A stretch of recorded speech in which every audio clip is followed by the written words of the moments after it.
আসসালামু আলাইকুম। প্রিয় চাকরি প্রত্যাশী ভাই বোন। আপনারা সবাই কেমন আছেন? আশা করছি ভালো আছেন। আমাদের আজকের ২৮ নম্বর ক্লাস। এই ক্লাসে আপনাদের সবাইকে আমি আবারও স্বাগতম ও শুভেচ্ছা জানাচ্ছি। আজকের ক্লাসে আমরা আরো ৩৫ টি প্রশ্ন সমাধান করব। এরই মাধ্যমে আমরা একদম শেষের দিকে চলে এসেছি। আমাদের বাছাইকৃত ১০০০ প্রশ্নের মধ্যে আজকের ক্লাসে আমরা আলোচনা করব ৯৪৬ থেকে ৯৮০ পর্যন্ত। তার মানে আজকের ক্লাসের মাধ্যমে আমাদের ৯৮০ টি প্রশ্ন সমাধান হয়ে যাবে আর মাত্র ২০ টি প্রশ্ন থাকবে। তো এই যে আমাদের জার্নিটা গেল, জার্নিতে আপনারা যারা নোট করেছেন, আ তারা আপনাদের অনুভূতি ব্যক্ত করবেন এবং নিজেদের যে ম্যাথের উপরে বিশেষ করে যে প্রোগ্রেসটি হয়েছে কিনা এটি জানাবেন। এবং প্রোগ্রেস যদি হয়ে থাকে তাহলে সেটা কি পর্যায়ের এবং আপনাদের এই যে এতগুলা প্রশ্ন সমাধান করার ফলে আপনার অনুভূতিটা কি? এইটা একটু আমাদেরকে জানাতে ভুলবেন না। তো প্রতিদিনের মতোই যেটি করবেন প্রত্যেকটি প্রশ্ন আপনারা সমাধান করবেন। সমাধান করে কমেন্টে জানাবেন। কমেন্ট করে মিলিয়ে নিবেন এবং প্রত্যেকটা মানে ক্লাস শেষে কত পার্সেন্ট সঠিক হচ্ছে, কত পার্সেন্ট ভুল হচ্ছে এবং কোন বিশেষ টপিকে আপনার দুর্বলতা রয়েছে বেসিক সহ শিখতে হবে, সেগুলো আপনার ছোট নোটে নোট করে রাখবেন। তো চলুন আমরা ১ম প্রশ্নটা দেখি। ১ম প্রশ্নটা আমরা একটু দেখে নেই।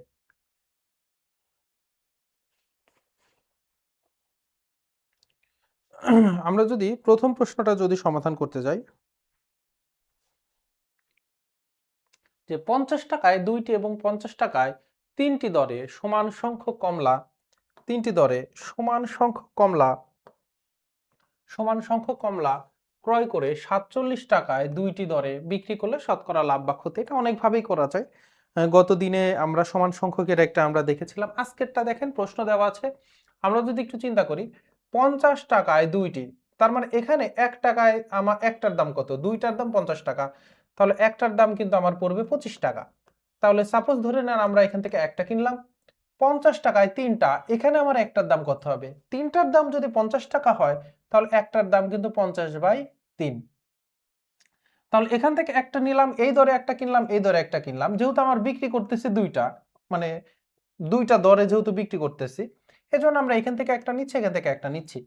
যেহেতু ২ জায়গাতেই সমান সংখ্যক করে কেনা হচ্ছে। তাহলে এখান থেকে একটা নিলে ৳২৫ দাম পড়তেছে। এখান থেকে একটা নিলে ৳৫০/৩ দাম পড়তেছে। তাহলে এই যে ২ টার দাম কত পড়তেছে? ২ টির দাম। ২ টির দাম তাহলে পড়তেছে ২৫ প্লাস ৫০/৩।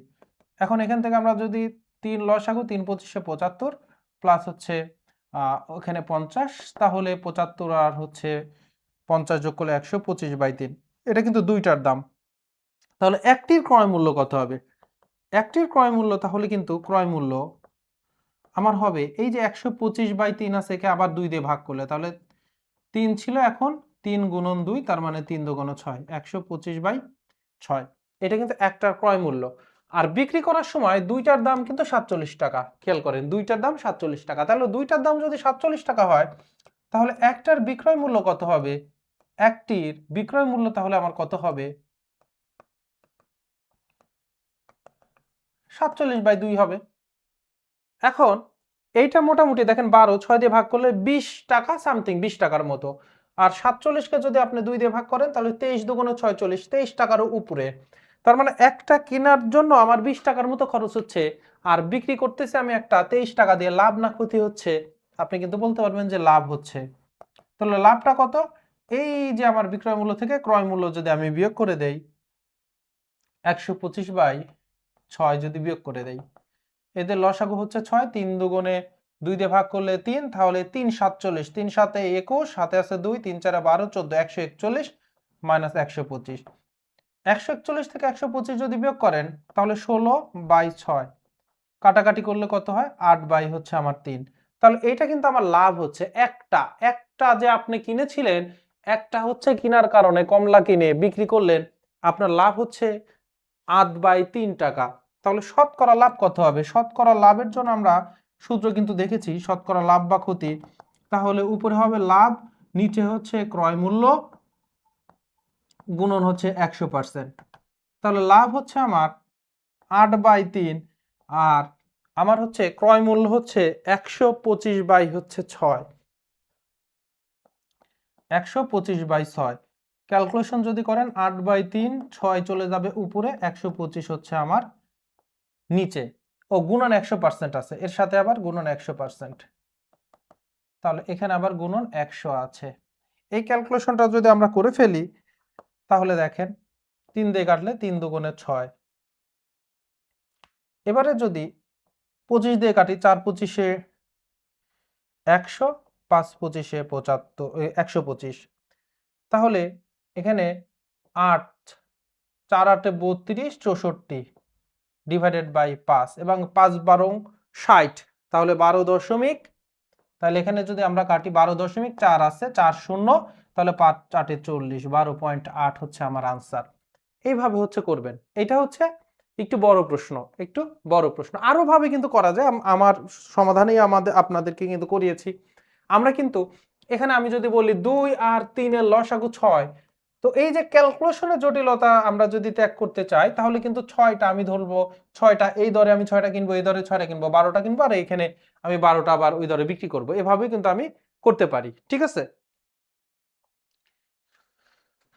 এবার দেখেন, টাকায় 5টি দরে লেবু বিক্রি করে, এই ম্যাথের হচ্ছে টপিকটা দেখেন, টাকায় 5টি দরে লেবু বিক্রি করে টাকায় কয়টি দরে লেবু বিক্রি করলে 25% লাভ হবে? 25% লাভ হবে। এ জাতীয় ম্যাথের জন্য আপনাদেরকে আমি, যেহেতু এটা খুবই কমন একটি টপিক, খুবই হচ্ছে কমন একটি টপিক, আপনাদেরকে একটা শর্টকাটের কথা দেখাচ্ছি। সেটা হচ্ছে খুবই সহজ, হচ্ছে আমার বলতেছে কতটি লেবু, তাহলে বিক্রয় সংখ্যা ইকুয়াল আপনারা ক্রয় সংখ্যা, বিক্রয় সংখ্যা ইকুয়াল, আপনারা যেটা করতে পারবেন, ক্রয় সংখ্যা গুণন হচ্ছে উপরে কি, এটা যেহেতু পার্সেন্টেজ মানে শতকরার অঙ্ক, ক্রয় সংখ্যা গুণন হচ্ছে 100, আর নিচে হচ্ছে 100 প্লাস, তার মানে 100 গুণন ক্রয় সংখ্যা, আর নিচে 100 প্লাস আমার এই যে লাভের পার্সেন্টেজ, 100 প্লাস এই যে আমাদের যে লাভের পার্সেন্টেজ, তার মানে এখানে আমাদের লাভের হার, লাভের হার, আর যদি ক্ষতি থাকতো তাহলে মাইনাস ক্ষতির হার, মাইনাস করতে হইতো। এইটা এখন ক্যালকুলেশন করতে হবে। তাহলে ক্রয় সংখ্যা কত? ক্রয় সংখ্যা হচ্ছে 5টি, আর 100 আর 25 যোগ করলে 125, তাহলে জাস্ট কাটাকাটি করলে 5 দিয়ে 5 25-এ 125, তাহলে 4 25-এ 100, 4টি। তাহলে সূত্র হিসেবে আমরা কি করব, বিক্রয় সংখ্যা ইকুয়াল ক্রয় সংখ্যা গুণন 100, তার মানে বা আপনি লিখতে পারেন 100 গুণন ক্রয় সংখ্যা, 100 গুণন ক্রয় সংখ্যা, আর নিচে হচ্ছে 100 প্লাস লাভের হার। আর যদি ক্ষতি বলতো তাহলে মাইনাস, ক্ষতি মানে হ্রাস হয়ে যাবে, তখন মাইনাস ক্ষতির হার হইতো। এবার দেখেন, আমরা যে এই যে প্রশ্নগুলো সমাধান করছি, বাংলা, ইংরেজি, সাধারণ জ্ঞান, সাধারণ গণিত, প্রত্যেকটা সাবজেক্টের উপর 1000টি প্রশ্ন আমাদের সমাধান, আজকে আমাদের 980টা সমাধান হয়ে যাবে। তো এই বাছাইকৃত প্রশ্নগুলা নিয়ে কিন্তু বই খুব দ্রুত আপনারা পেয়ে যাবেন, বাজারে চলে আসতেছে। সেটা হচ্ছে যে all in one question bank. কেন এটা হচ্ছে আমাদের নামকরণ করা হলো? এই কোশ্চেন ব্যাংক যদি আপনারা সমাধান করে যান, তাহলে যে কোনো পরীক্ষাতে আপনারা 75 থেকে 80% আপনারা কি ওই টপিকের উপরে কমন পেয়ে যাবেন। আর গণিতের ক্ষেত্রে আমি যদি স্পেশালি বলি, তাহলে অ্যাটলিস্ট 90% আপনার কমন থাকবে। তো যদি আপনার কোনো প্রিলিমিনারিতে 75% আপনার যদি কারেক্ট করতে পারেন, তাহলে কিন্তু আপনার ওইটাতে প্রিলিতে আপনি টিকে যাবেন। তো আপনারা প্রিপারেশন নিয়ে নেন। বইটা বাজারে আসা মাত্রই আপনারা সংগ্রহ করে নেবেন। বাজারে আসা বলতে বইটা কিন্তু ইংলিশ মজা ওয়েবসাইট বা ইংলিশ মজা পেজে নক করে আপনাকে কিনতে হবে। দেশের লাইব্রেরিতে কিন্তু বইটি পাওয়া যাবে না। ওকে, 948 নাম্বার প্রশ্নটা দেখুন। আপনারা সমাধান করার চেষ্টা করুন।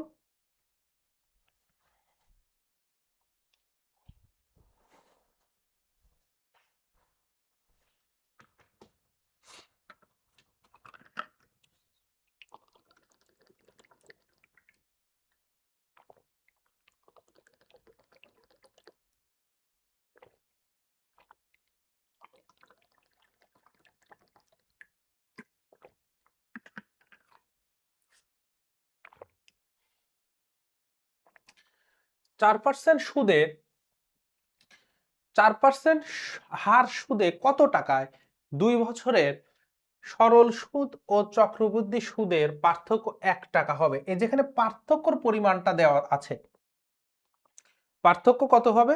1 টাকা হবে বলতেছে। তো সুদের হার দেওয়া আছে, মূলধন বের করতে হবে। তো আপনারা সবসময় মাথায় রাখবেন যে এই যে পার্থক্য, সরল মুনাফা এবং চক্রবৃদ্ধি মুনাফার সুদের পার্থক্য হয় হচ্ছে পি আর স্কয়ার। এই কয় বছর? যদি 2 বছর হয়। কয় বছর? যদি 2 বছর হয়, তাহলে 2 বছরে এদের পার্থক্য আপনারা এটা সূত্র হিসেবে মাথায় নিতে পারেন, পি আর স্কয়ার।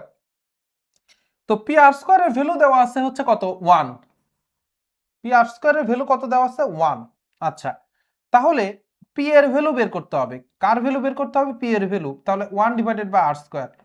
তাহলে 1 আর স্কয়ার, আর হচ্ছে আমার কি 4%, তাহলে 4/100 স্কয়ার। 4 দিয়ে আপনার কাটলে কত হয়? আমি একটু বাইরে কেটে নেই। আর ইকুয়াল দেওয়া আছে 4/100। 4 দিয়ে 100 কাটলে 4/25, তার মানে 1/25। তাহলে এখানে আমার 1/25 তার উপর স্কয়ার। যেহেতু 1 এই ভাগের নিচে, তাহলে এটা আমরা উপরে নিয়ে আসলে উল্টে যাবে। তাহলে 25টা কিন্তু উপরে চলে আসবে। 25 স্কয়ার ডিভাইডেড বাই 1 স্কয়ার, তাহলে 25 25 625। তাহলে এই টেকনিকগুলো কিন্তু আপনাদেরকে একটু রপ্ত করতে হবে। আমি শর্টকাট কিন্তু আপনাদেরকে অপ্রয়োজনীয় একদমই শেখাই নাই, কিন্তু কিছু টেকনিক শর্টকাটগুলো মাথায় এজন্যই বলতেছি। এটা খুব সহজে এই শর্টকাটটা আসছে, যেন আপনারা পরীক্ষার হলে সময়ও আপনারা বাঁচাতে পারেন।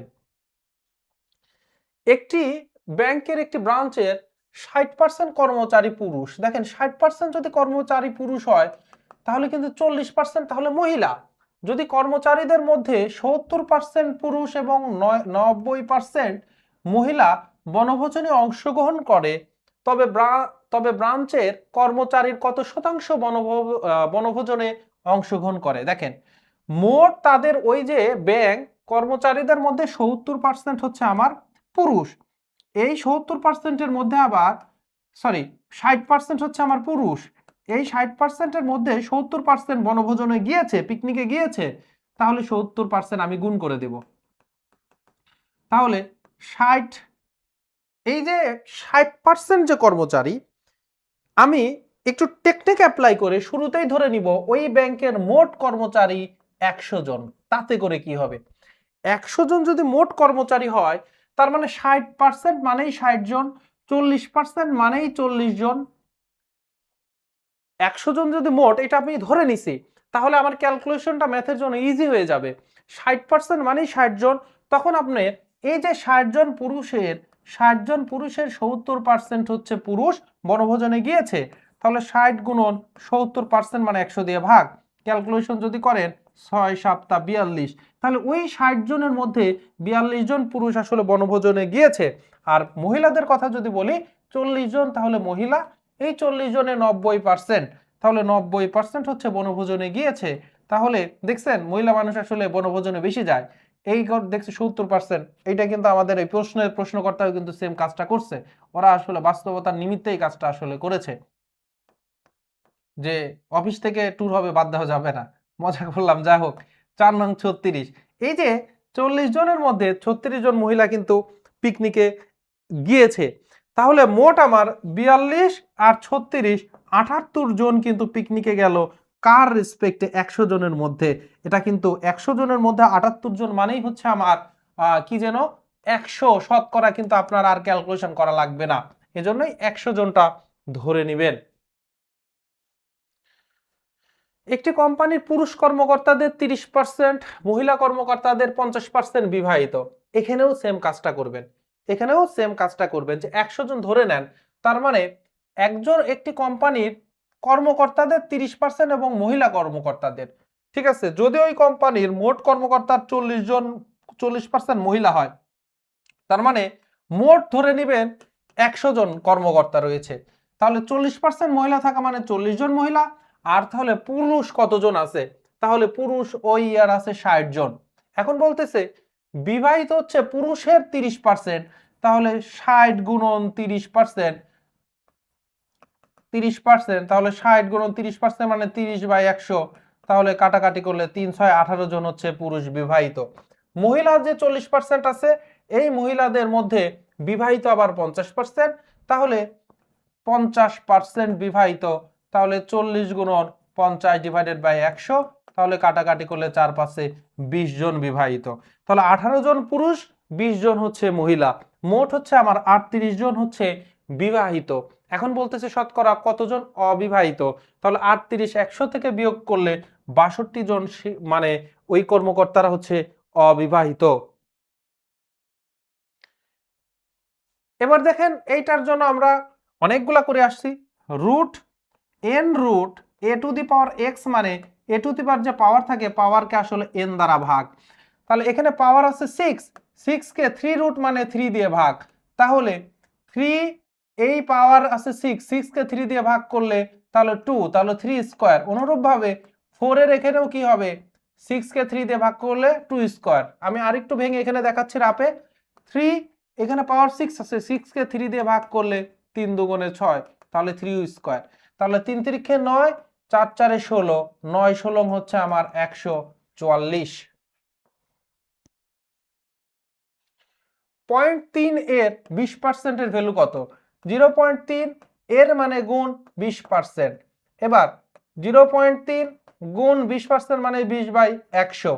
এবার এই 0.3 কে যদি আমি 20 দিয়ে গুণ করি, 3 দুগুণে 6, আর শূন্যর জন্য পয়েন্টটা উঠে গেছে, শূন্য। একে আমরা সুন্দর করে চিন্তা করতে পারেন যে পয়েন্ট ছাড়া গুণ করে দিবেন, তাহলে 3 20 60, আর এক ঘর আগে দশমিক, তার মানে পয়েন্টের আগে দশমিক, তাহলে শুধু 6 থাকলো।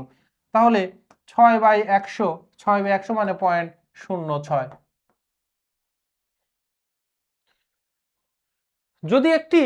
যদি 15টি পোশাকের মধ্যে শতকরা 40 ভাগ পোশাক শার্ট হয়, শতকরা 40 ভাগ পোশাক শার্ট হয়, তাহলে শতকরা 60 ভাগ পোশাক কিন্তু শার্ট বাদে অন্য কোনো পোশাক।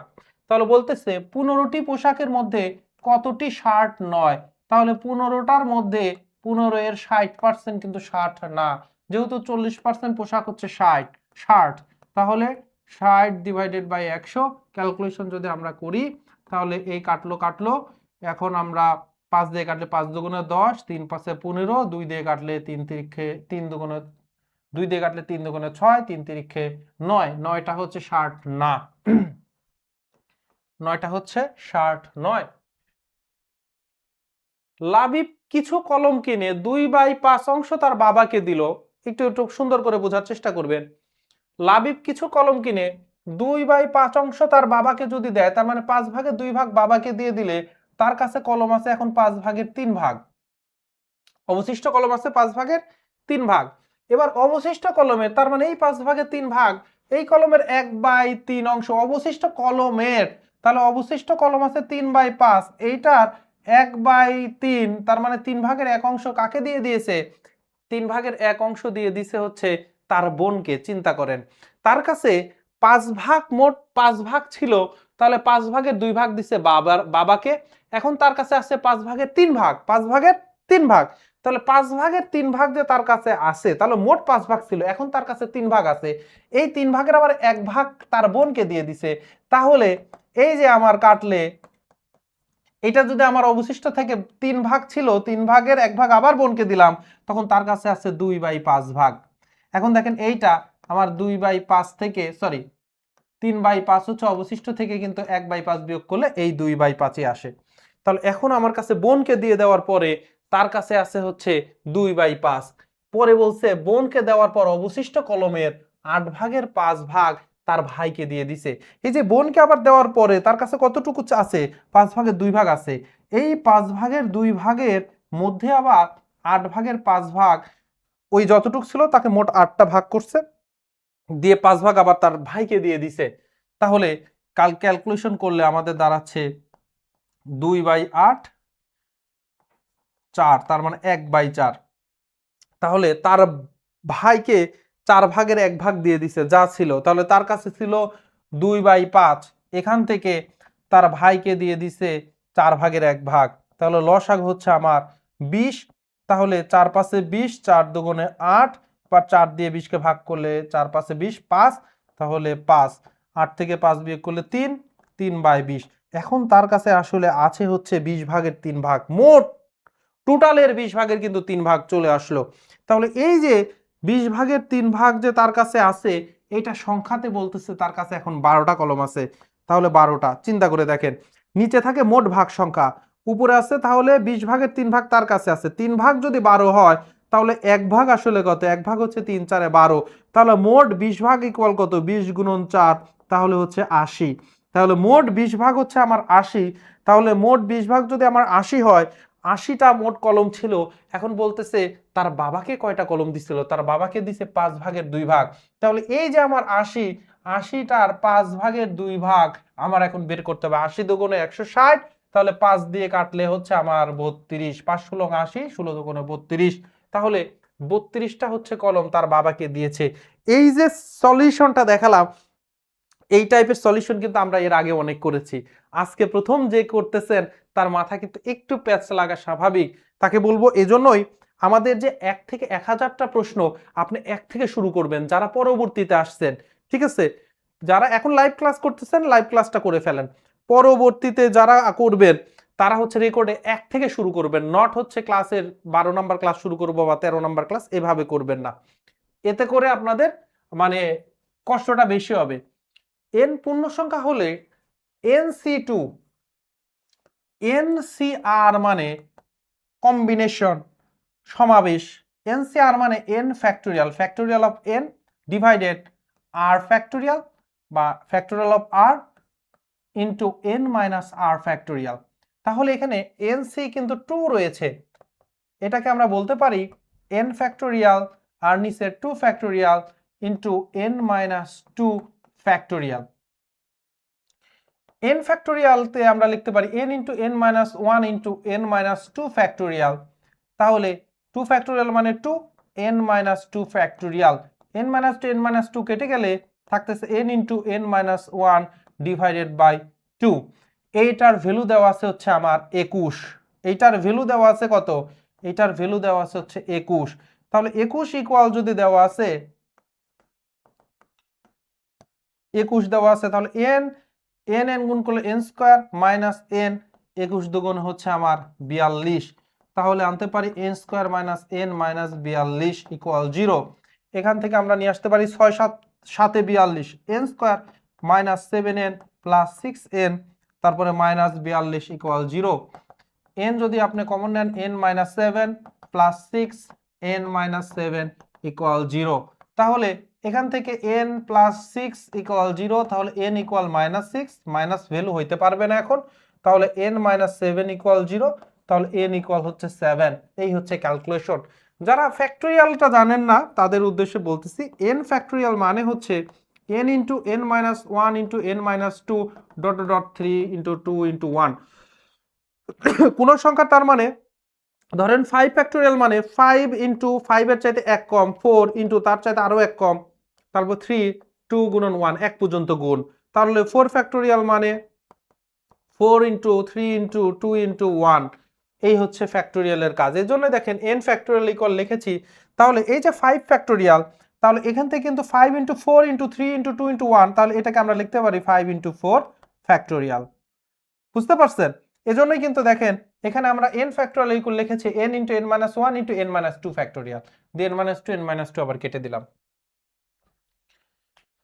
এবিসি কোম্পানির 36 জন চাকরিজীবীদের মধ্যে 3 ভাগের 1 অংশ হচ্ছে ক্লার্ক মানে কেরানি।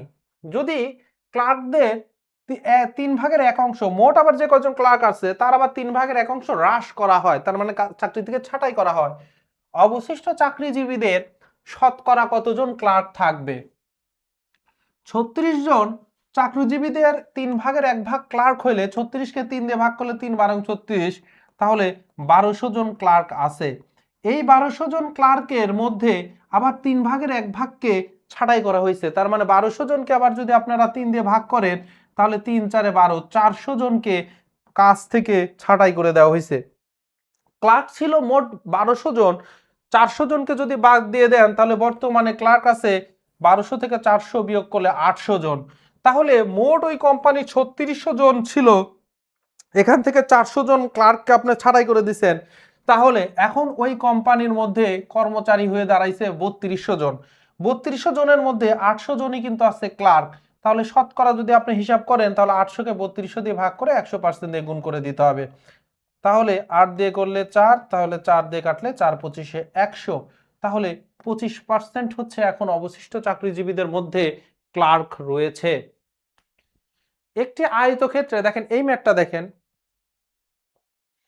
একটা আয়তক্ষেত্রের, তাহলে আয়তক্ষেত্রের বিপরীত বাহুগুলো সমান ও সমান্তরাল, প্রত্যেকটা কোণ হচ্ছে আমার 90 ডিগ্রি। তাহলে আয়তক্ষেত্রের দুইটা কর্ণ কিন্তু আমরা জানি কর্ণগুলো সমান থাকে, তাহলে কর্ণ দেওয়া আছে 15 মিটার, আর হচ্ছে প্রস্থ দেওয়া আছে হচ্ছে আমার, প্রস্থ দেওয়া আছে হচ্ছে 10। তাহলে প্রস্থ যদি 10 দেওয়া থাকে, প্রস্থ বলতে আসলে ছোটটা হবে, তাহলে এইটা ধরেন 10 দেওয়া আছে, তাহলে এইটা আসলে কত হবে দেখেন। তাহলে আয়তক্ষেত্রের কর্ণ কিন্তু এই যে আমাদের পুরো আয়তক্ষেত্রকে দুইটা সমকোণী ত্রিভুজে ভাগ করে ফেলতেছে, তাহলে এটা হচ্ছে অতিভুজ কর্ণ, আর প্রস্থ হচ্ছে আমার ভূমি বা লম্ব। তাহলে আরেকটা বাহু হচ্ছে আমার কত হবে, রুট আবার 15 উপর স্কোয়ার মাইনাস 10 এর উপর স্কোয়ার, 15 15 225 মাইনাস 10 এর উপর স্কোয়ার, তার মানে 100। তাহলে রুট 125। তাহলে রুট 125কে আমরা রুটের নিচে 5 গুণন 25, 5 25 125, তাহলে 5 রুট 5 আকারে কিন্তু লিখতে পারি। এখান থেকে আমরা বুঝতে পারলাম যে এই যে বর্গ আয়তক্ষেত্রের কথা বলা হয়েছে, তার প্রস্থ হচ্ছে 10 দেওয়া আছে, আর দৈর্ঘ্য বের করলাম 5 রুট 5। এখন আয়তক্ষেত্রের ক্ষেত্রফল আমরা জানি দৈর্ঘ্য গুণন প্রস্থ, দৈর্ঘ্য গুণন প্রস্থ। তাহলে দৈর্ঘ্য আমরা পেলাম 5 রুট 5, আর প্রস্থ হচ্ছে 10, তাহলে 5 10 50 রুট 5। ম্যাথে যদি আপনি আতঙ্কিত না হন, তাহলে যে কোনো ম্যাথই কিন্তু সমাধান করে ফেলতে পারবেন।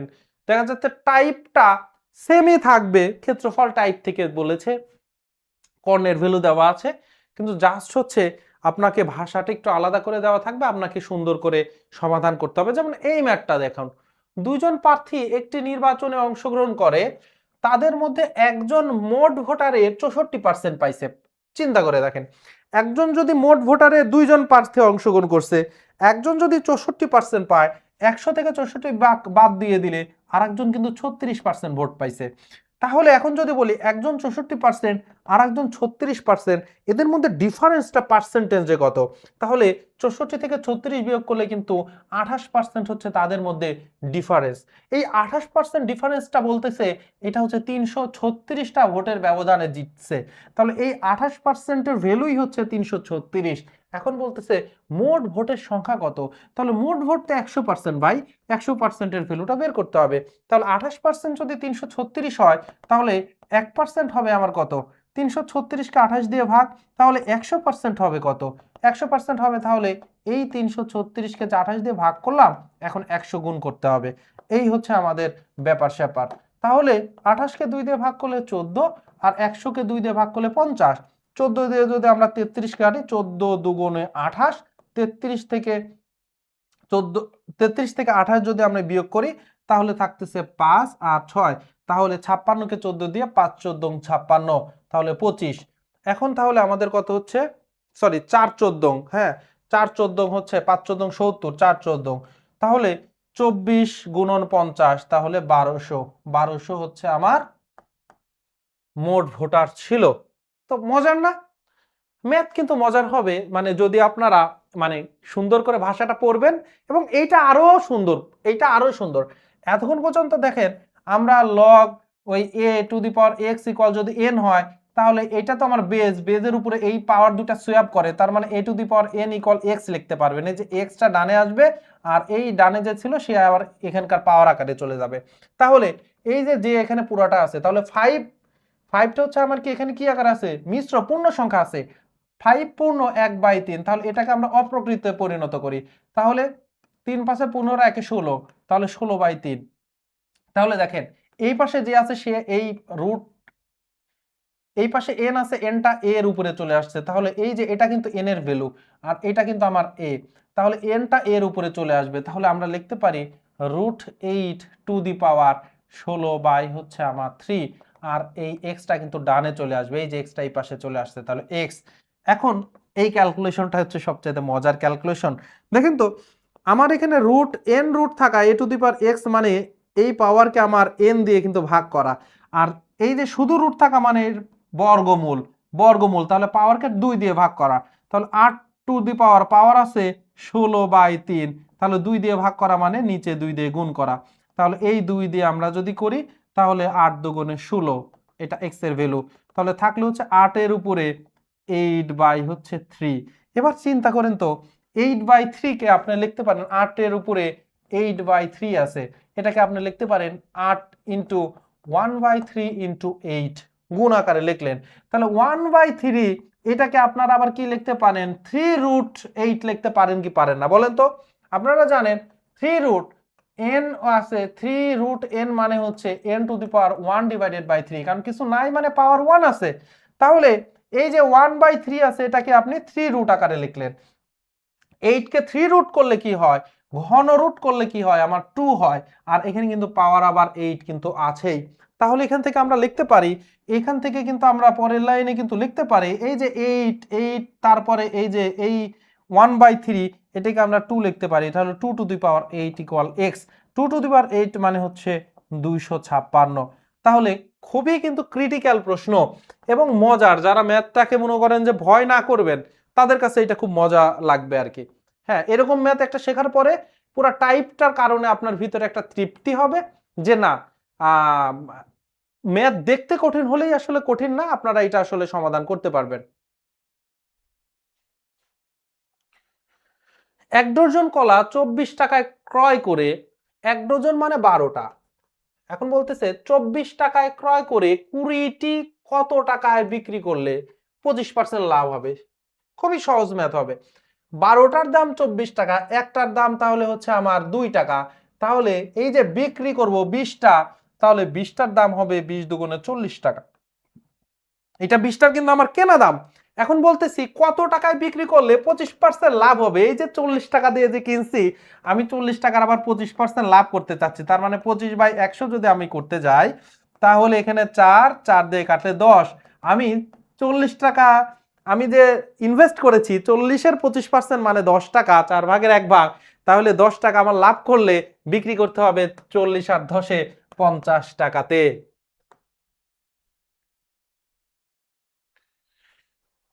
একটি ঘনকের সম্পূর্ণ পৃষ্ঠ, একটা ঘনক যদি হয়, একটা ঘনক যদি হয়, ঘনক যদি হয়, ঘনক যদি হয়, তাহলে এই ঘনকটার পৃষ্ঠ কয়টা থাকে বলেন তো? ঘনকের পৃষ্ঠ থাকে কিন্তু 6টা তল থাকে, ঘনকের 6টা, 1 2 3 4 5 6, ঠিক আছে? এই যে 1, এইটার বিপরীতে ওইটা, এইটার বিপরীতে এইটা, এইটার বিপরীতে 6টা তল। তাহলে ঘনক মানে প্রত্যেকটা বাহুর দৈর্ঘ্য সমান a। তাহলে ঘনকের যে সম্পূর্ণ যে পৃষ্ঠগুলা থাকে, পৃষ্ঠের ক্ষেত্রফলের সূত্র হচ্ছে 6a²। তাহলে 6a² এর ভ্যালু দেওয়া হচ্ছে 48। তাহলে a স্কয়ার ইকুয়াল কত হবে? 6 8 48, 8। তাহলে a ইকুয়াল কত হবে? √8। √8 মানে 8 কে 4 গুণন 2, 4 দুগুণে 8, তাহলে 4 কে রুট করলে হয় 2, তাহলে 2√2। তাহলে 2√2 হচ্ছে আমার এই যে ঘনকটার একটা হচ্ছে আমার ঘনকটার হচ্ছে একটা আমার কি বাহুর দৈর্ঘ্য আমরা পেলাম। এখন ঘনকের যদি কর্ণের দৈর্ঘ্য বলেন তো, আপনারা কমেন্ট করে জানান তো ঘনকের কর্ণের দৈর্ঘ্য আসলে কি, কর্ণের দৈর্ঘ্যের সূত্রটা আসলে কি বলেন?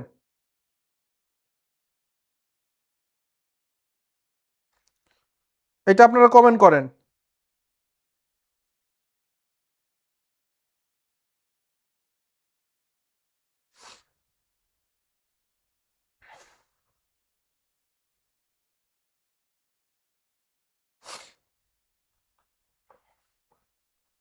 বর্গের কর্ণের দৈর্ঘ্য কিন্তু হয় √2a, আর ঘনকের কর্ণের দৈর্ঘ্য যেটা, ঘনকের যে কর্ণের দৈর্ঘ্য এটা হচ্ছে √3a, ঠিক আছে? তাহলে √3 আর এর ভ্যালু দেওয়া আছে 2√2। তাহলে এই রুটের নিচে 3 আছে আবার 2 আছে, তাহলে রুটের নিচে 3 দুগুণে 6 থাকবে। তাহলে রুটের নিচে 3 দুগুণে 6 হলে 2√6 হচ্ছে আমার আনসার।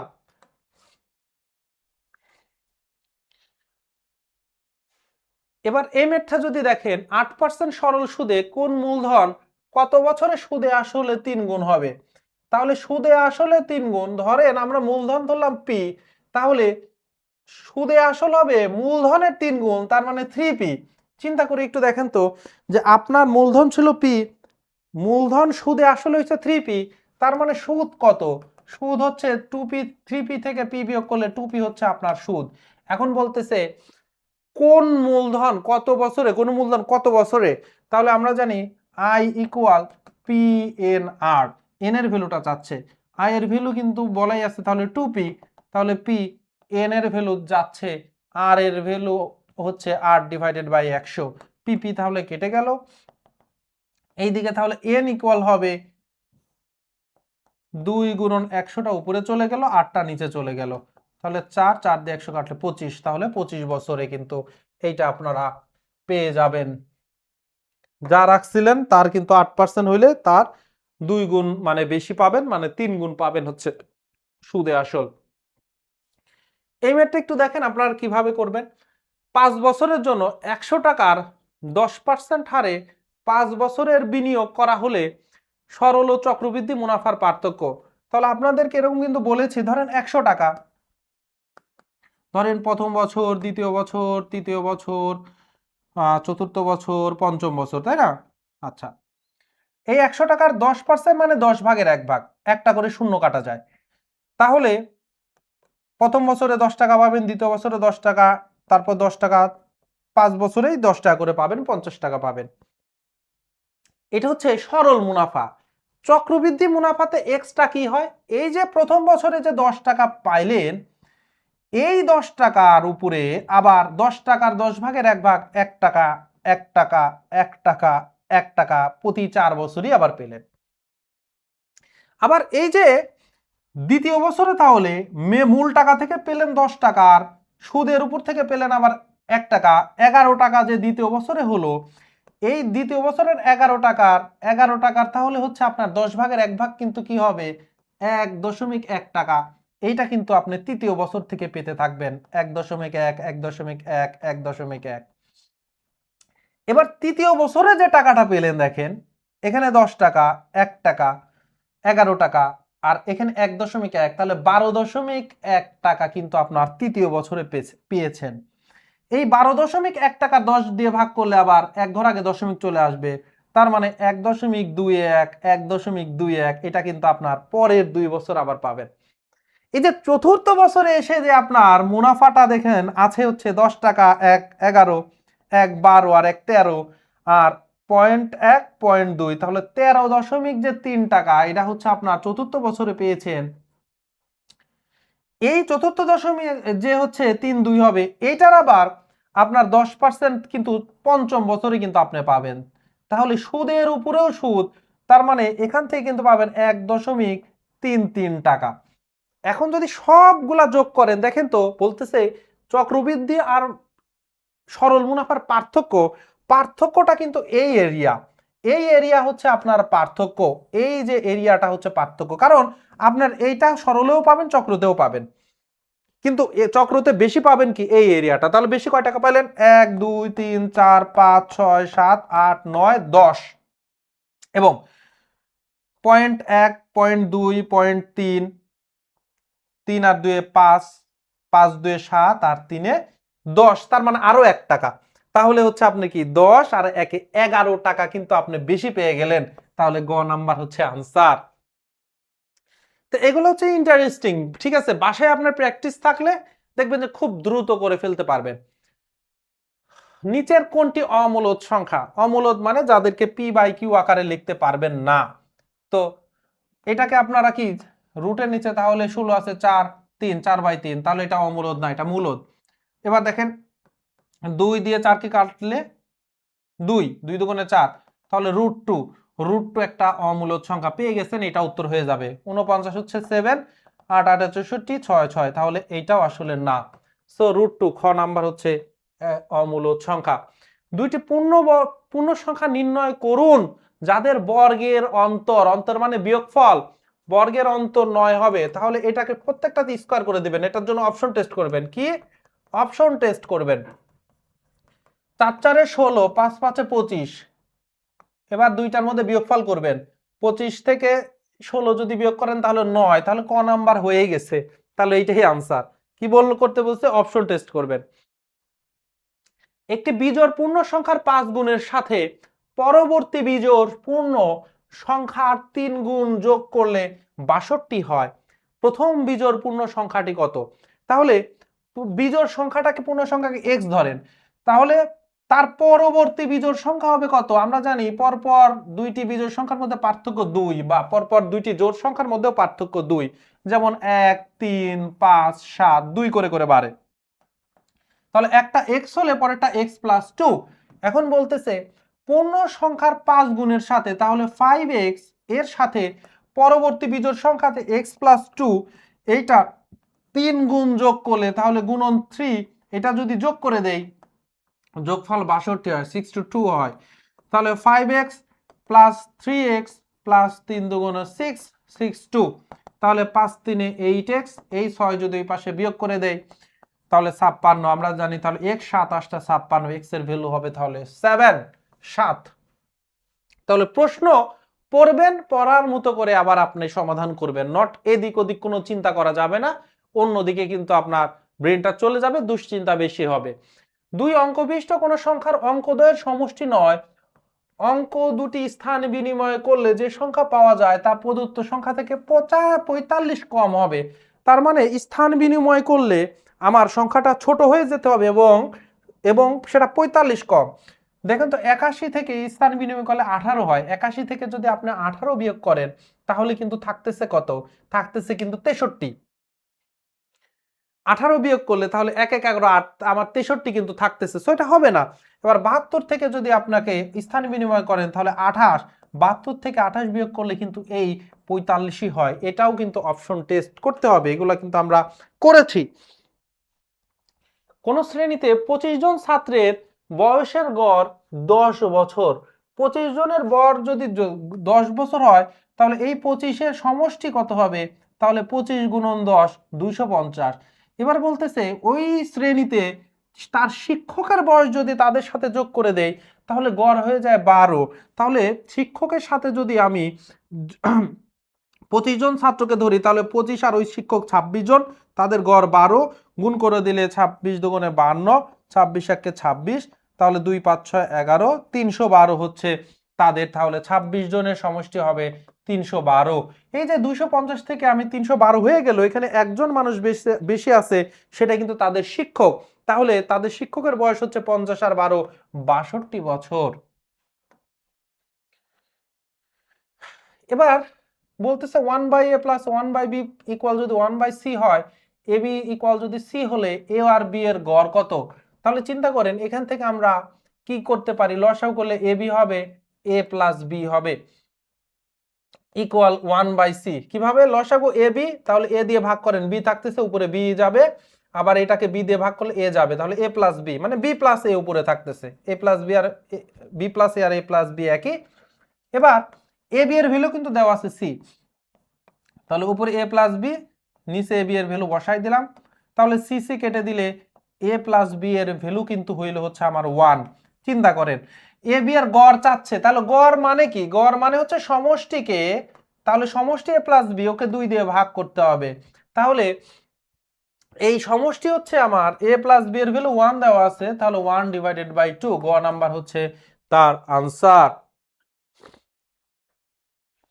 এবার এই ম্যাথটা দেখেন, ম্যাথগুলো দেখতে কঠিন কিন্তু ম্যাথগুলাই কিন্তু সহজ। যেমন 5, 9, ক এবং খ এর গড় হচ্ছে 14, তাহলে চারটা সংখ্যা 5, 9, ক আর খ, চারটা যেহেতু 4 দিয়ে ভাগ করলাম, এটা ইকুয়াল 14, কারণ গড় বলা আছে এর জন্য 4 দিয়ে ভাগ, তাহলে 5 আর 9 যোগ করলে হয় 14 প্লাস ক প্লাস খ, তাহলে এইটাকে আমি 4 দিয়ে যদি গুণ করে দিই, 4 14 3 14 42, 4 14 হচ্ছে আমার 56। তাহলে ক প্লাস খ ইকুয়াল তাহলে কত হবে? 56 থেকে এখন 14 বিয়োগ করলে 42। 4 4 16, 4 1 4। তাহলে এবার আমার বলতেছে ক প্লাস 7 এবং খ মাইনাস 3 এর গড় কত? তাহলে এদের গড় হবে, এদের সমষ্টি ক প্লাস 7 প্লাস খ মাইনাস 3, এটা কি সংখ্যা কয়টা? একটা আর একটা, দুইটা, তাহলে 2 দিয়ে ভাগ, এটা হবে তাদের গড়। তাহলে আমার ক খ এক জায়গাতে নেই, ক প্লাস খ, আর 7 থেকে 3 বিয়োগ করলে হয় হচ্ছে আমার 4/2। এবার ক প্লাস খ এর ভ্যালু কিন্তু এখান থেকে পেলাম হচ্ছে 42, এই 42 আমি বসাই দিলাম 4 ডিভাইডেড বাই 2, তাহলে 42 আর 4 এ 46 কে 2 দিয়ে কাটলে আমার 23 দুগুণে 46। দেখতেই পাচ্ছেন ম্যাথটা কত সরল, কিন্তু ম্যাথটা পড়তে গেলে কত জটিল দেখায়। ম্যাথটা কিন্তু বের করা সমাধান কিন্তু সহজ, কিন্তু ম্যাথটা যখন আপনি পড়বেন তখন কিন্তু জটিল দেখাবে, যথেষ্ট জটিল দেখাবে।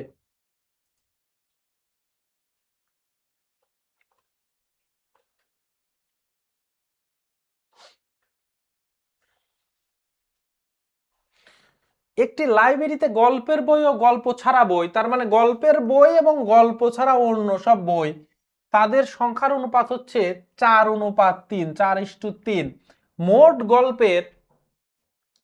মোট গল্পের বইয়ের সংখ্যা হচ্ছে 1248। এই যে গল্পের বই যে 4 ভাগ আছে, এই 4 ভাগের পরিমাণ দেওয়া আছে 1248, তাহলে এক ভাগ ইকুয়াল কত হবে? 3 4 12, 412 কিন্তু প্রতি এক ভাগ, সরি 3 4 12, 312 কিন্তু প্রতি ভাগ।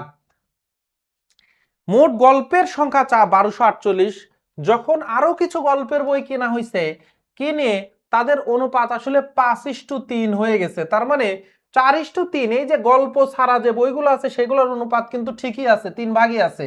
তাহলে এক ভাগ বেড়ে গেছে হচ্ছে আমার কার? গল্পের বই এক ভাগ বাড়ছে, এবং প্রতি এক ভাগ গল্পের বই মানে 312টা। একদম ইজি কিন্তু।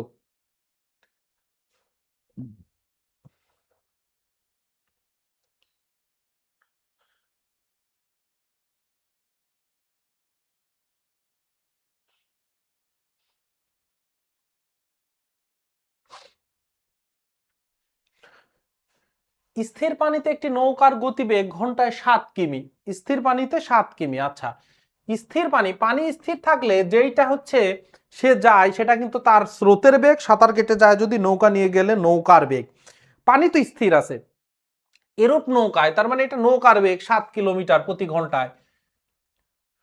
এরূপ নৌকায় স্রোতের অনুকূলে 33 কিমি পথ যেতে 3 ঘন্টা লাগছে। চিন্তা করেন, স্রোতের অনুকূলে মানে স্রোত যেদিকে যায়, 33 কিলোমিটার যাইতে 3 ঘন্টা সময় লাগছে, তাহলে 3 দিয়ে ভাগ করে দিলে 3 11 33।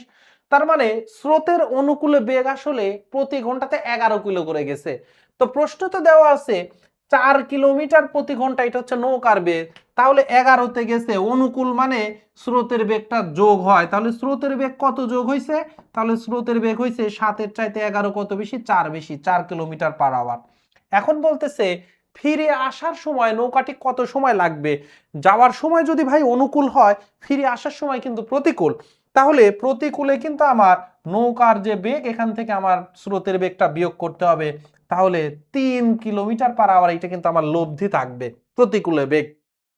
তাহলে আসতে আমার সময় লাগবে এই যে 33 যে আমাদের কিলোমিটার, 3 দিয়ে ভাগ করলে 11 ঘন্টা সময় কিন্তু আমার লাগবে হচ্ছে আসার সময় প্রতিকূলে।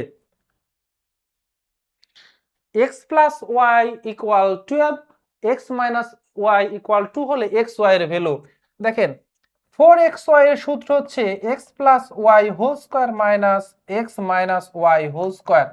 তাহলে x প্লাস ওয়াই এর ভ্যালু দেওয়া আছে 12 স্কোয়ার মাইনাস 2 স্কোয়ার, 12 12 144 থেকে আমি 4 বিয়োগ করলে 140, এটাকে এক্স ওয়াই করলে আমি 140 কে আবার 4 দিয়ে ভাগ করতে হবে, 3 4 12, তাহলে 3 5 25, 35 হবে হচ্ছে আমার answer.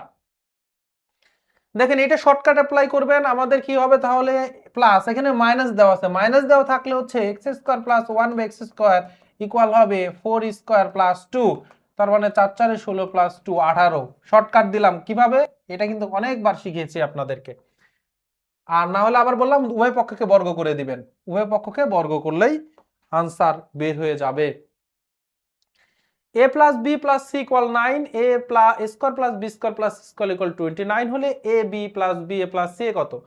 a plus B plus C এর কিন্তু আপনাদের হোল স্কোয়ারের সূত্র জানতেই হবে, a square plus B square plus C square plus 2 into A B plus BC plus C A. এখানে আমার এইটা a plus B plus C এর মান বসায় দেন, a plus B square plus C স্কোয়ারের ভ্যালু দেওয়া আছে 29 plus 2 into A B plus BC plus CA. তাহলে এই 29 এই পাশে 9 9 81, 81 থেকে 29 যদি বিয়োগ করে দেন, তাহলে আমার কত থাকে, তাহলে কিন্তু থাকে 52। আর এই 2 দিয়ে আবার যদি ভাগ করে দেন তাহলে আমার এই পাশে ভ্যালুটা বের হয়ে যাবে। 52কে 2 দিয়ে যদি ভাগ করেন তাহলে AB plus BC plus CA, তাহলে 26 হচ্ছে আপনার আনসার। এ মাইনাস বি এর ভ্যালু দেওয়া আছে, এ বি এর ভ্যালু দেওয়া আছে A cube minus B cube. তাহলে কিউবের সূত্রে ডিরেক্ট ফেলে দিতে হবে, A cube minus B cube equal A minus B cube plus 3ab A minus B. তাহলে এ মাইনাস বি এর ভ্যালু দেওয়া আছে 4, 4 এর উপর কিউব প্লাস 3, এ বি এর ভ্যালু 3 আর এটার ভ্যালু হচ্ছে 4। তাহলে 4 4 4 এ 16, 4 16 64 প্লাস 3 3 9, 4 9 36, তাহলে ভ্যালু হয়ে যাচ্ছে 100। এগুলা কিন্তু সরাসরি হচ্ছে ম্যাথ, সূত্র থেকে যে ম্যাথ। এবার এই ম্যাথটার উৎপাদকে বিশ্লেষণ করতে বলতেছে, এটা একটু ভালো করে মনোযোগ দিবেন যে এক্স স্কয়ার সবগুলো এক্স ওয়াই দুইটা চলক আছে, উৎপাদকে খেয়াল করতেছেন প্রত্যেকটার সাথে এক্স প্লাস ওয়াই আছেই, একটাতে এক্স মাইনাস ওয়াই আছে দেখতেছেন। তো এক্স প্লাস ওয়াই তিনটার সাথে আছে, একটাতে এক্স মাইনাস ওয়াই। আমি যদি এক্স প্লাস ওয়াই ইকুয়াল 0 ধরি, যে ধরেন উৎপাদক ধরে নিলাম এক্স প্লাস ওয়াই তার একটা উৎপাদক, তাহলে এক্স এর ভ্যালু মাইনাস ওয়াই। এবার আমরা যদি এক্স এর জায়গাতে মাইনাস ওয়াই বসাই তাহলে কি 0 পাই কিনা। এক্স এর জায়গাতে মাইনাস ওয়াই বসালে এখানে মাইনাস ওয়াই কিউব, এক্স এর জায়গাতে মাইনাস ওয়াই বসালে ওয়াই স্কোয়ার, তাহলে plus 6 Y square Y cube. তাহলে এখানে আমাদের এক্স এর জায়গাতে মাইনাস ওয়াই বসালে মাইনাস 11 ওয়াই কিউব, আর এখানে আমাদের কত 6 ওয়াই কিউব। তাহলে দেখেন 6 আর 6 12 হয়ে যাচ্ছে, মাইনাস 11 মাইনাস হচ্ছে 1, তাহলে মাইনাস 12, তাহলে 0 আসতেছে। তাহলে এক্স প্লাস ওয়াই ইকুয়াল 0 এটা তার একটা উৎপাদক হবে। তো উৎপাদক চেক করার উপায় কি ছিল, বলছিলাম যে ওইটার ভ্যালু বসালে আমি 0 পাবো। তাহলে এটা 3 ঘাত, যেহেতু আমি এক্স প্লাস ওয়াই দ্বিতীয় লাইনের আগে কিন্তু তৃতীয় লাইন করে ফেলবো। এগুলা কিন্তু এই প্রসেসগুলোও কিন্তু আপনারা ছোটবেলায় শিখেছেন, আমার ক্লাসেও শিখেছেন। তাহলে এক্স প্লাস ওয়াই এবার আমি দ্বিতীয় লাইনে মিলাবো, এক্স কিউব মিলাইতে হলে এক্স স্কোয়ার দিয়ে গুণ করে দিলাম, তাহলে এক্স কিউব, এক্স স্কোয়ার দিয়ে ওয়াই কে গুণ করলে এক্স স্কোয়ার ওয়াই। এখন এখানে আছে 6টা এক্স স্কোয়ার ওয়াই, আমার এখানে একটা এক্স স্কোয়ার ওয়াই আছে, তাহলে আরো 5টা লাগবে, এজন্য 5 এক্স স্কোয়ার ওয়াই মিলাইতে গেলে এক্স আছে আর একটা এক্স ওয়াই দিয়ে গুণ করে দিলাম, তাহলে 5 এক্স স্কোয়ার ওয়াই। আর 5 xy দিয়ে এবার যদি y কে গুণ করি তাহলে 5xy স্কয়ার। চিন্তা করেন 11টা xy স্কয়ার আছে, আমি পেলাম কয়টা, 5টা xy স্কয়ার পেলাম। তাহলে আমার আরো লাগবে হচ্ছে 6টা।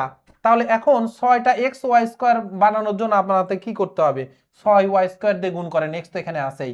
তাহলে এই গুণ করে দিলে 6xy square plus 6y square আর y গুণ করে দিলে 6y কিউব। দেখেন সবগুলাই পুরো মিলে গেছে।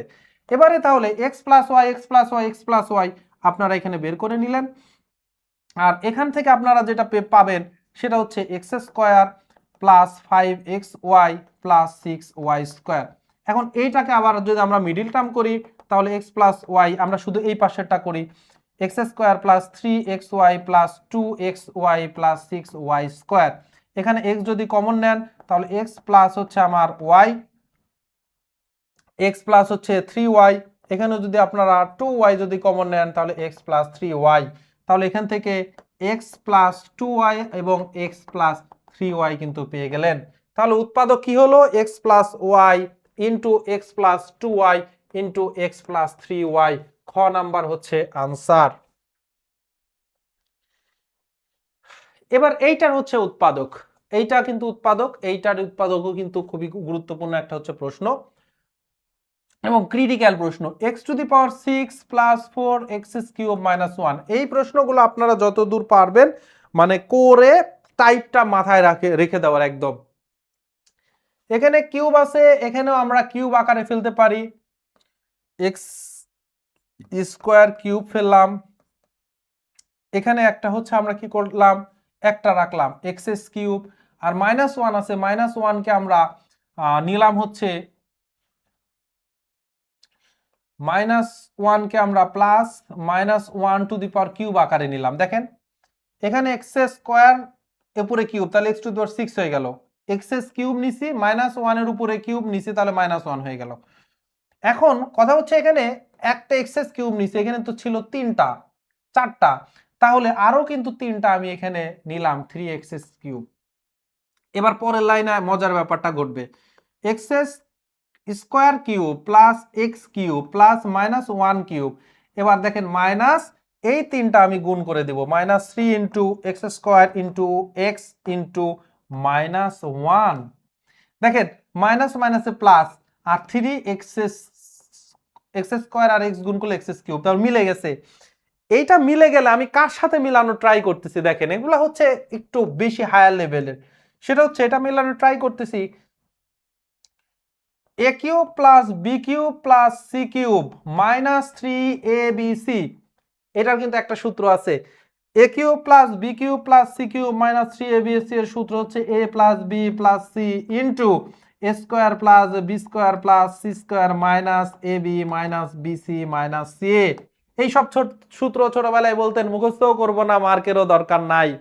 সো এই যে এই জায়গাগুলোতে বেঁধে যাবেন, তার মানে এগুলা মানুষদেরকে ডিফারেন্স তৈরি করে দিবে। পরীক্ষা হলে এগুলা যারা পারবে এরা অনেক আগায় যাবে, আর যারা পারবে না ওরা এভারেজের মধ্যে থাকবে। অনেক পিছায় যাবে তা বলবো না, যে পারবে অনেক আগায় যাবে, যে পারবে না সে এভারেজের মধ্যে থেকে গেল। তাহলে এই সিস্টেমে যদি পড়ে তাহলে তাকে আপনি উৎপাদকে ভাগ করতে পারবেন, দুইটা তার একটা উৎপাদক হবে, এইটা তার একটা উৎপাদক, এইটা তার একটা উৎপাদক, আর এই বড়টা তার একটা উৎপাদক। এখন আমাকে বলতেছে এটার উৎপাদক কোনটা হবে, তাহলে আমি যেহেতু এই সূত্রে ফেলে দিতে পারলাম a cube B cube C cube -3abc, তার মানে a plus B plus C তার একটা উৎপাদক হবে, এর ভ্যালু হচ্ছে এক্স স্কোয়ার, বি এর ভ্যালু হচ্ছে এক্স, সি এর ভ্যালু হচ্ছে -1। তাহলে এক্স স্কোয়ার প্লাস এক্স -1 তার একটা উৎপাদক হবে। খ নাম্বারটা এই যে একটা উৎপাদক হয়ে গেল, বুঝতে পারছেন? এই হচ্ছে মজার ব্যাপার। একটি শ্রেণীতে যতজন ছাত্রছাত্রী পরে প্রত্যেকে তত পয়সার চেয়ে আরো 25 পয়সা বেশি করে চাঁদা দেওয়াতে মোট 75 টাকা উঠলো, ওই শ্রেণীর ছাত্রছাত্রীর সংখ্যা কত?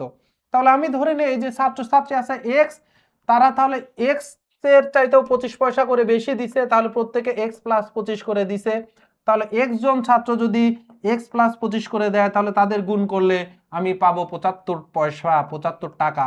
তাহলে টাকাকে আমি পয়সাতে নিয়ে গেলে 100 দিয়ে গুণ, 7500। তাহলে এক্স আর এক্স গুণ করলে এক্স স্কোয়ার, এ পাশে 25x আর এই পাশে নিয়ে আসলে 7500। 7500কে আমরা 100 গুণন 75 আকারে করতে পারি, 100x minus 75x minus 7500 equal 0, middle term করতেছে। তাহলে x যদি কমন নেন x প্লাস 100 মাইনাস 75 কমন নিলে x প্লাস 100। তাহলে এখান থেকে আমরা x প্লাস 100 আর x মাইনাস 75 ইকুয়াল 0। এখান থেকে আমি x ইকুয়াল পাবো -100, তো মাইনাস তো হইতে পারে না, তাহলে x ইকুয়াল পেলাম হচ্ছে 75। এই 75 জন হচ্ছে আমার ছাত্রীর সংখ্যা। একটি ঘনকের 6 পৃষ্ঠতলের ক্ষেত্রফল 216 বর্গ সেন্টিমিটার হলে ঘনকটির আয়তন কত? দেখেন এটা কিন্তু আজকের দিনেরই এরকম একটা করেছি, 6 পৃষ্ঠতলের ক্ষেত্রফল হচ্ছে 6a স্কয়ার, 200 হচ্ছে 16, তাহলে a স্কয়ার ইকুয়াল কত হবে? স্কয়ার ইকুয়াল হচ্ছে এই 216কে আমি 6 দিয়ে ভাগ করব, তাহলে 36। তাহলে a ইকুয়াল কত হবে? তাহলে √36, তার মানে হবে 6। এখন বলতেছে তার আয়তন কত? আমরা জানি ঘনকের আয়তন হচ্ছে আমার a কিউব, তাহলে 6 এর উপর কিউব 6 এর উপর কিউব, তার মানে ওইটা আবার 200 কিন্তু আমার 16ই হবে आंसर, কারণ 6 গুণন 6 গুণন 6 হচ্ছে আমার 216। তো এই হচ্ছে অল অ্যাবাউট দিস ক্লাস। আমরা 35টি প্রশ্ন সমাধান করে ফেললাম, এরই মাধ্যমে কিন্তু আমরা 980টি প্রশ্ন সমাধান করলাম। আগামী ক্লাসের জন্য রইল মাত্র 20টি। আগামী ক্লাসে সেই 20টি প্রশ্ন সমাধান করব। সবাই ক্লাসে আসবেন, লাস্ট ক্লাসে সবার সাথে ভালোভাবে ক্লাসটি শেষ করতে চাই। সো আজকে বিদায় নিচ্ছি, দেখা হবে আগামী ক্লাসে। আসসালামু আলাইকুম ওয়া রাহমাতুল্লাহ।